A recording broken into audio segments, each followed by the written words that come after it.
দেশে বিদেশে রাজনীতিতে, নির্বাচনের যুদ্ধে, বাণিজ্যে, সমাজে, সংস্কৃতিতে যেখানে যা খবর হচ্ছে সেই খবর অনেক সময় বলতে চায় খবরের বেশি কিছু। তেমনই খবর নিয়ে আমাদের প্রতিদিনের একাত্তর সংযোগ। দলীয় নির্দেশ এবং শাস্তির হুমকি উপেক্ষা করে উপজেলা নির্বাচনের প্রথম ধাপেই মন্ত্রী, সংসদ সদস্যদের অন্তত 50 জনের মতো সন্তান, ভাই, শ্যালক সহ নিকট আত্মীয় প্রার্থী হয়েছেন। সংসদ সদস্যদের অনেকে আবার নিজেদের পছন্দের নেতাকে প্রার্থীও করেছেন। উদ্ভূত পরিস্থিতি নিয়ন্ত্রণের লক্ষ্য নিয়ে আজ গণভবনে আওয়ামী লীগের কেন্দ্রীয় কার্যনির্বাহী সংসদের কমিটির বৈঠক বসেছে। সেখানে আমাদের সহকর্মী আছেন, তার সাথে যুক্ত হবে। তবে তারও আগে আমরা আমাদের অতিথির সাথে পরিচয় করিয়ে দিতে চাই। এম এ মান্নান, সাবেক মন্ত্রী এবং আওয়ামী লীগ নেতা, তিনি আছেন আমাদের সাথে। তার সাথে আলোচনা শুরু করব এবং একই সঙ্গে আমাদের সহকর্মীও যুক্ত হবেন কিছুক্ষণের মধ্যেই। এম এ মান্নান, আপনাকে স্বাগত জানাচ্ছি একাত্তর সংযোগে। আমরা তো দেখছি যে দলীয় সিদ্ধান্ত অমান্য করে 50 জনের মতো প্রার্থী হয়েছেন, প্রার্থীর স্বজন আসলে এই উপজেলা নির্বাচনে অংশ নিচ্ছেন।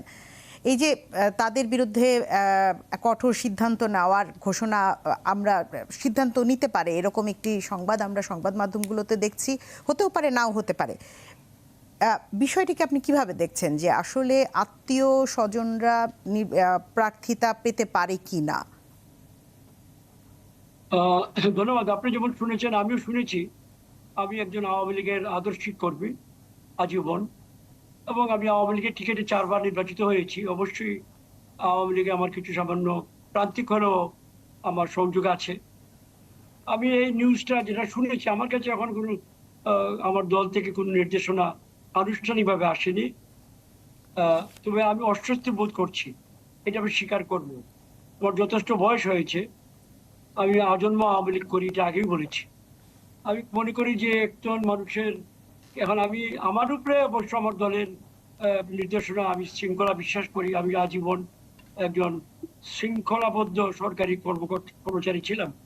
কিন্তু এখন আমি আর যারা নিকটাত্মীয়, আমার ক্ষেত্রে আমি ভেরি অনেস্ট, আমার ছেলে নির্বাচন করছে। আমার ছেলে 44 বছর বয়স্ক, পড়াশোনা করেছে, দায়িত্ববান, সে মনে প্রাণে আওয়ামী লীগের আদর্শে বিশ্বাস করে। সে আওয়ামী লীগের নমিনেশন চেয়েছিল, কাউকে নমিনেশন দেওয়া হবে না, তাই সে পায়ও নাই। কাউকে দেওয়া হয়নি সারা দেশে, প্রতীকও দেওয়ার কিছুই ছিল না। তো এবং সে 2 বার যাবৎ ঘোরাফেরা করছে গ্রামে। এলাকার লোকেরা আমার ধারণায় তাকে ইতিবাচক ভাবে নিয়েছে, এলাকার লোকেরা তাকে চায়। এই অবস্থায় আমি একটু, কি বলবো, আমি একটু বিব্রতকর অবস্থার মধ্যে আছি। আপনি যে বিব্রত বোধ করছেন, এটির কারণ কি? যে আপনি এটি দলের বিপক্ষে যাচ্ছে সেই কারণে, নাকি আপনার আসলে ইচ্ছা নাই? না, পক্ষ বিপক্ষের প্রশ্ন ওঠে না। আমার পক্ষে আওয়ামী লীগের বিপক্ষে যাওয়া আজীবনই সম্ভব নয়। আমি আওয়ামী লীগ করে আদর্শিক ভাবে একটু, আমি দলের বিপক্ষে, আমি যখন কোনো সরকার, আমার দলের কোন নির্দেশনা আমি পাইনি এখনো। প্রথমে আপনাকে বললাম, শুনেছি আপনার মতো গণমাধ্যমে, সেটাতে আমি বিব্রত এবং অস্বস্তি বোধ করছি। আমি মনে করি যে এটা একটা সুদূর প্রসারী একটা প্রতিক্রিয়া হওয়ার সম্ভাবনা আছে। আমি দেখি আমার উচ্চতম পর্যায়ে কি নির্দেশনা আছে, এবং আমাদের সারা দেশে আপনাদেরকে আমরা যতটুকু জানি যে কেন্দ্র থেকে নির্দেশনা দেওয়া হয়েছে। হ্যাঁ, আপনি নির্দেশনাটি লিখিত আকারে পাননি, কিন্তু কেন্দ্রীয় নেতাদের কাছ থেকে তো আপনারা নির্দেশনা পেয়েছেন যে আত্মীয় স্বজনরা। আমি কেন্দ্রীয় নেতা থেকে কারো কাছ থেকে মৌখিক নির্দেশনা পাইনি। তবে হ্যাঁ, আজকে বিকেলে 4টার সময় একজন সিনিয়র নেতা ফোন করেছিলেন। তিনি জানতে চেয়েছিলেন যে আমার ছেলে আছে কিনা। বলছে হ্যাঁ আছে। তিনি জানতে চেয়েছিলেন সেখানে নির্বাচন করছে। আমি বলে এখন পর্যন্ত করছে, তার সিদ্ধান্ত করতে চাচ্ছে, এটুকু আমি বলেছি। এর বাইরে তিনি কিছু বলেন নাই। না, এই যে আপনাকে সুনির্দিষ্ট করে ফোন করা হলো এবং আপনার কাছ থেকে জানতে চাওয়া হলো, এবং তার প্রেক্ষিতে আমরা এটিও শুনছি যে আজকে যে সংসদীয় কমিটির নির্বাহী কমিটির যে বৈঠকটি চলছে, কার্যনির্বাহী কমিটির, সেই বৈঠকে একটি তালিকা তৈরি এবং তাদেরকে শোকজ নোটিশ দেওয়া হবে, এরকম একটি কথা আমরা শুনেছি। হবে কিনা সেটি হয়তো সামনে বোঝা যাবে। কিন্তু আপনাকে যদি শোকজ নোটিশ দেওয়া হয়, এবং সেটি আপনার জন্য কেমন হবে? না, এটা তো একটু আগেই বললাম যে আমার জন্য একটু বিব্রতকর হবে, অস্বস্তিকর হবে। মানতে তো হবে, কোনো নোটিশ আসলে নোটিশ জবাব আমাকে দিতেই হবে। মানে আপনার ছেলে তখন সরে দাঁড়াবে? হ্যাঁ, আপনার ছেলে তখন সরে দাঁড়াবে? না, নোটিশ তো আমার উপরে আসবে না, ছেলের উপরে, তাও তো আমি জানি না। নোটিশটা কাকে অ্যাড্রেস করে করা হবে। যদি আমাকে অ্যাড্রেস করা হয়, আমি জবাব দিব। যেভাবে আমি বুঝি, দলীয় আমার দলের উচ্চ আদর্শগুলোকে ধারণ করে আমি জবাব দিব আমার অবস্থান থেকে। আর ছেলেকে যদি ছেলেকে তো নমিনেশন দেওয়া হয় নাই, ছেলেকে প্রতীক দেওয়া হয় নাই, তো আমি ঠিক বুঝে উঠতে পারছি না, আমি একটু কনফিউজ আছি, টু ভেরি অনেস্ট, কি করবো। না, নমিনেশন প্রতীক তো দেওয়া হয়নি যেন সকলের মধ্যে প্রতিদ্বন্দ্বিতা থাকে, সেই কারণে এর ব্যাখ্যা তো দলের পক্ষ থেকে এর আগেও দেওয়া হয়েছে এবং স্বতন্ত্রদের সকলের মধ্যে এক ধরনের প্রতিদ্বন্দ্বিতামূলক নির্বাচনের জন্যই প্রতীক দেওয়া হয়নি। নমিনেশনের তো এখানে প্রতীক না হলে নমিনেশনের তো প্রশ্নই আসে না। এবং আমরা এর আগের ধাপেও দেখেছি যে এইভাবেই নির্বাচনটি হয়েছে। আপনার সাথে এই আলোচনায় আসবো। আমাদের সাথে আবু আলম মোহাম্মদ শহীদ খান রয়েছেন, ওনাকে একটু যুক্ত করে নেই। আপনাকে স্বাগত জানাচ্ছি। আবু আলম মোহাম্মদ শহীদ খান স্থানীয় সরকার বিভাগের সাবেক সচিব ছিলেন আপনি, এবং এখন আমাদের সাথে যুক্ত রয়েছেন। আওয়ামী লীগ দলীয় প্রতীক দেয়নি যেটি, এবং তাদেরকে সমর্থনও দেয়নি, দুটো বিষয় একই সঙ্গে না দেওয়ার এবং তারপরে একটি প্রতিদ্বন্দ্বিতামূলক নির্বাচনের জন্য তারা কেন্দ্র থেকে বলা হয়েছে, কিন্তু যেন সেই নির্বাচনে স্বজনের প্রার্থিতা না থাকে এবং স্থানীয় নেতাদের প্রভাব যেন না থাকে, সেই কারণে এই তাদেরকে স্বজনদেরকে নির্বাচনে না দাঁড়াতে বলা হয়েছে। কিন্তু আমরা দেখছি যে 50 জনের অধিক, প্রায় 50 জনের অধিক প্রার্থী ইতিমধ্যেই দাঁড়িয়েছেন, এবং আমাদের সাথে রয়েছেন এম এ মান্নান এমপি, তার ছেলেও এখানে নির্বাচন করছেন। তাহলে বিষয়টিকে আপনি কিভাবে দেখছেন? শুধু এম এ মান্নান এমপির বিষয়টি নয়, সকল বিষয়টি। জি, ধন্যবাদ আপনাকে। বিষয়টা একটু সাংবিধানিকভাবে প্রথমে দেখি। সংবিধানে এবং আমাদের যে আরপিও আছে এবং আমাদের যে উপজেলা নির্বাচনের বিধিমালা আছে, তো এইসব জায়গায় যখন আমরা দেখি তখন বলা আছে যে একটা কোয়ালিফিকেশন বলা থাকে যে আপনি বাংলাদেশের নাগরিক, আপনার এত বয়স হতে হবে এবং এই কারণে আপনি ডিসকোয়ালিফাইড হতে পারেন, না হলে আপনি নির্বাচনে প্রতিদ্বন্দ্বিতা করতে পারবেন। সেখানে কোনো দলের পক্ষ থেকে কাউকে নির্বাচনে বারিত করার কোনো সুযোগ নেই। এটা দলীয় শৃঙ্খলার ব্যাপার, যে দলীয় শৃঙ্খলা তারা দলের সদস্যদের উপরে দিতে পারেন, নির্দেশনা দিতে পারেন, কিন্তু কাউকে বারিত করার কোনো সুযোগ নেই। এটা একটা দিক। দ্বিতীয় দিকটা হলো যে বলা হচ্ছে যে এমপি অথবা মন্ত্রী বা কোনো বড় পদে আছেন তাদের আত্মীয় স্বজন বা তাদের ছেলে মেয়ে অন্যান্য আত্মীয় স্বজন নির্বাচন করলে সেখানে একটা প্রভাব বিস্তারের মতো ঘটনা ঘটবে, তাতে নির্বাচনটা প্রতিদ্বন্দ্বিতামূলক হবে না।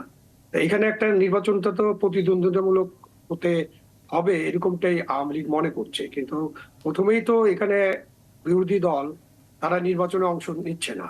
প্রথমেই তো প্রতিদ্বন্দ্বিতার একটা অংশ বাদ। আপনি আপনার দলের মধ্যে আপনি নির্বাচন করছেন, সেখানে বিরোধী দলের একটা অংশ যা গতবার বহিষ্কার করা হয়েছে, এবারও কিছু অংশ তারা নির্বাচনে অংশ নিচ্ছে। বিরোধী দলও এটা নিয়ে, মানে বিএনপিও এটা নিয়ে এক ধরনের দ্বিধার মধ্যে রয়েছে, সমস্যা আছে। আমি দেখেছি 45 জনের মতো বহিষ্কার হয়েছে, but the number is very small. Anyway, প্রথমত হচ্ছে যে আপনি একটা বড় দল যখন মানে নিজের থেকে নির্বাচনে থাকে না, তখন এমনিতে প্রতিদ্বন্দ্বিতা কমে যায়। এখন আপনি নিজের মধ্যে একটা প্রতিদ্বন্দ্বিতা, সেটাকে একটা সুনিশ্চিত করতে চাচ্ছেন। সেটা চাওয়ার ক্ষেত্রে আপনি অনেক ব্যবস্থা নিতে পারেন। যেমন মান্নান সাহেবের ছেলে যেহেতু নির্বাচন করছেন, উনি একজন এমপি এবং প্রাক্তন মন্ত্রী, উনি এলাকায় গেলে প্রভাব বিস্তার করতে পারবেন। তাহলে তাকে বলা যায় যে আপনি দয়া করে এলাকায় যাবেন না, আপনি এই নির্বাচনে, উপজেলা নির্বাচনে মান্নান সাহেব তার এলাকায় যাবেন না, কোনো প্রভাব বিস্তার করবেন না, উনি ঢাকায় থাকবেন, উনাকে সবসময় ঢাকায় দেখা যাবে। উনি এলাকায় ভোট দেওয়ার জন্য যেতেই পারেন, কারণ ওনার ভোটাধিকার আছে, ভোটের দিন উনি যেতে পারেন, আবার নাও যেতে পারেন। তার একটা ভোটে খুব বেশি হেরফের হবে না, উপজেলা নির্বাচনে এক ভোটে ডিসিশন হবে না। সিদ্ধান্ত এরকমও হতে পারতো যদি আওয়ামী লীগ মনে করতো যে না, আমরা প্রভাব মুক্ত একটা নির্বাচন করতে চাই। এটা হলো রাজনীতি। এখন বাইরে আসি, নির্বাচনটা কি খালি রাজনৈতিক দলের নেতা কর্মীরা করে নাকি, বা রাজনৈতিক দলের যারা দাঁড়ায় তারা নির্বাচনটা করে? নির্বাচন একটা ম্যানেজমেন্ট। সেই ম্যানেজমেন্ট আপনি ঠিক মতো করতে না পারলে উনি নির্বাচন করতে পারবেন না, ও এমপি সাহেবের ভাই করতে পারবেন না, মন্ত্রীর ছেলে করতে পারবেন না। এইসব করে তো ভালো নির্বাচন হবে না। ভালো নির্বাচন তখনই হবে যখন নির্বাচনী ম্যানেজমেন্টে যারা আছেন। দলীয় শৃঙ্খলার কথা যখন বলা হচ্ছে এবং আপনার এবং প্রভাব বিস্তারের কথা যখন বলা হচ্ছে, দুটো দিক থেকে দল তো কোনো সিদ্ধান্ত নিতে পারে, কে নির্বাচন করবেন। দল তো দলের মতো সিদ্ধান্ত নেবে, দলের সিদ্ধান্ত দলের নেতা কর্মীদের উপরে বর্তায়। কিন্তু দুঃখজনক হলে এটাই সত্যি, গত 10 বছর আপনি একটু দেখেন, গত 10 বছরে দল এরকম অনেক সিদ্ধান্ত নিয়েছে। গত 10 দলের বছরের সর্বোচ্চ হিসাব কি পর্যায়ের বলবো? নেতা, উপজেলা নির্বাচনের প্রথম ধাপেই তো এই নির্দেশনা অমান্য করা না না হয়নি। না, আমি আপনারা 10 দুজনই বছরের কথা বলি, এখন এখন তো নতুন। 10 বছরের দল এরকম বহু সিদ্ধান্ত নিয়েছে যেটা তারা কার্যকর করতে পারেনি। এমনকি বাংলাদেশের প্রধানমন্ত্রী, দলের সভাপতি, তিনি সিদ্ধান্ত দিয়েছেন, সেই সিদ্ধান্ত তৃণমূল পর্যায়ে কার্যকর করা যায়নি, কার্যকর হচ্ছে না। এটা আওয়ামী লীগের দলগত একটা বড় সমস্যা। জি, আর এটি শুধুমাত্র আওয়ামী লীগ নয়, দলের প্রত্যেকটি বড় রাজনৈতিক দলের ক্ষেত্রে আমরা এখন বাংলাদেশে দেখতে পাচ্ছি এই সমস্যা। আপনারা দুজনই আমাদের সাথে আছেন, আমাদের সহকর্মী একটু যুক্ত হবেন আমাদের সাথে, কারণ এই যে বৈঠকটি আওয়ামী লীগের কেন্দ্রীয় কার্যনির্বাহী সংসদের যে বৈঠক, সেই বৈঠকটিতে ছিলেন, বৈঠকটির বাইরে ছিলেন, কিছুক্ষণ ভেতরেও ছিলেন শাহনাজ শারমিন আমাদের সহকর্মী, তার সাথে কথা বলবো। শাহনাজ, আপনি শুনতে পাচ্ছেন?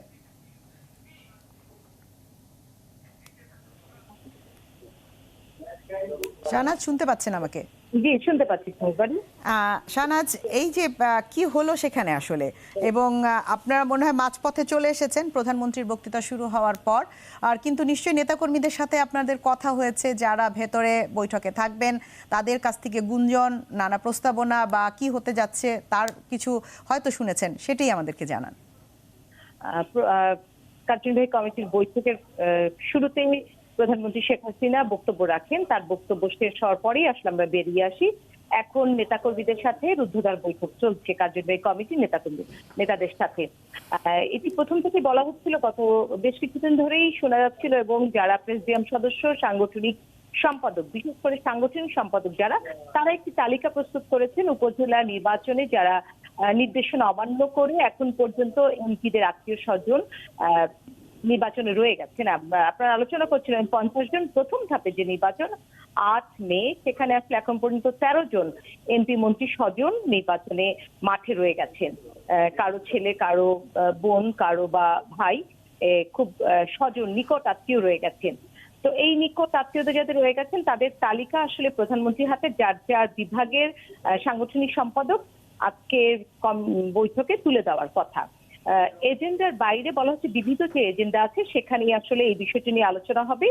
যদি আওয়ামী লীগের 75 বছর পূর্তি সহ নানা বিষয়ে আজকে আসলে প্রায় 1.5 ডজন এজেন্ডা রয়েছে, এই বৈঠকে আলোচনা চলবে বা হবে, এবং বৈঠকটি আরো ঘন্টা 2 চলবে বলেই আমরা জেনেছি। না শাহনাজ, আপনার সাথে যেটা জানতে চাচ্ছিলাম আর কি, যে আপনি তো এই বিষয়টি নিয়ে কাজ করছেন, আপনার প্রতিবেদনও আমরা দেখেছি, তো নিশ্চয়ই এই বৈঠকে যারা রয়েছেন তাদের অনেকের সাথে আপনার আগে কথা হয়েছে, যেটি ইনফর্মাল হোক আর ফর্মাল হোক। ইনফর্মালি যে কথাগুলো হয়েছে সেগুলো একটু জানতে চাই। যেটি বলছিলাম যে প্রেসিডিয়াম সদস্যরা এবং সাংগঠনিক সম্পাদকরা বলছেন যে একটি কড়া বার্তা আসতে পারে, আবার কোন কোন নেতা যেটি বলেছেন যে একটি কড়া বার্তা আসতে পারে, আবার কোন কোন নেতা যেটি বলেছেন যে শুধুমাত্র বহিষ্কার কিংবা কঠিন কোনো শাস্তি আজকের বৈঠকে হবে তেমনটি নয়। এমনও হতে পারে যে আজ যে নির্দেশনা অমান্য করেছেন তার রাজনৈতিক যে ফাইল আছে সেখানে এটি লিপিবদ্ধ করা হবে 1.5 বছর পরে, যখন দলের কাউন্সিল হবে তখন হয়তো বা তার প্রেসিডিয়াম সদস্য পদ কিংবা তার সাংগঠনিক যে পদগুলো আছে সেগুলো থেকে তিনি সেটি পুনর্মূল্যায়ন করে তাকে আর সেই পদ দেওয়া হবে না। আওয়ামী লীগের অতীতের ইতিহাস তাই বলছে, এবং দল থেকে বহিষ্কারের মতো ইতিহাসও আওয়ামী লীগের মতো একটি বড় দলে আছে কেন্দ্রের নির্দেশনা অমান্য করলে। বিশেষ করে এবার বেশ কয়েকবার হাইকমান্ড থেকে এই নির্দেশনাটা দেওয়া হয়েছে, এবং প্রতিটি এমপি মন্ত্রী যাদের স্বজনরা মাঠে রয়েছেন তাদের সাথে ব্যক্তিগতভাবে সাংগঠনিক সম্পাদকরা যোগাযোগ করেছেন, এবং এমনকি যারা মনোনয়ন নিয়েছেন তাদেরকেও বলা হয়েছে যে আপনারা এবার সরে আসুন, কারণ এইবারে যে নির্বাচন, উপজেলা নির্বাচনে কোনো দল বা সরকার গঠনের বিষয় নেই, এখানে সরকার গঠনের যেহেতু কোনো বিষয় নেই, সুতরাং এমপি মন্ত্রী স্বজনরা যদি সরে যায় তৃণমূলের নেতাকর্মী তারা আসলে এই সিদ্ধান্তে যথেষ্ট খুশি, এবং তাদের থেকে নেতৃত্ব উঠে আসুক এটি আসলে দলের হাইকমান্ড চেয়েছে, যার জন্য প্রতীকবিহীন নির্বাচন দিয়েছিল। কিন্তু দেখা যাচ্ছে কোনোভাবেই কিছু কিছু নেতাকে এই নির্দেশনা মানানো যাচ্ছে না, তারা তাদের প্রভাব ক্ষমতা বলয় তৈরি করার জন্য উপজেলায় তাদের আত্মীয় স্বজনকে রেখে দিয়েছে। সেই জায়গায় বেশ কয়েকজন প্রেসিডিয়াম সদস্য যেটি বলেছেন যে এটি আসলে যদি তাৎক্ষণিক কোনো শাস্তি দেওয়া নাও হয়ে থাকে, কিন্তু দীর্ঘমেয়াদে সেই রাজনৈতিক নেতা এবং তার পরবর্তী প্রজন্ম যারা রাজনীতিতে থেকে যাবেন তাদের জন্য এটি আসলে হুমকির বিষয় হয়ে দাঁড়াবে এবং তাদের জন্য এটি একটি নেগেটিভ পয়েন্ট তৈরি করবে, যা পরবর্তীতে যেই সন্তানটি আজকে সন্তানকে উপজেলা নির্বাচনের চেয়ারম্যান বানাতে চাচ্ছেন, পরবর্তীতে যদি তিনি তার সন্তানকে এমপি হিসেবে দেখতে চান দীর্ঘদিনের রাজনীতি করে, সেই জায়গায় হয়তো কখনো মনোনয়ন নাও পেতে পারেন। এরকম হুমকি দেওয়া হয়েছে, কিন্তু তারপরও কয়েকজন এমপি মন্ত্রী এই হুমকিটি কি আপনি বলছিলেন ব্যক্তিগতভাবে সাংগঠনিক সম্পাদকরা যোগাযোগ করেছেন, যোগাযোগ করে হুমকি দিয়েছেন, নাকি আসলে এটি বাতাসে আলোচনা হয়েছে?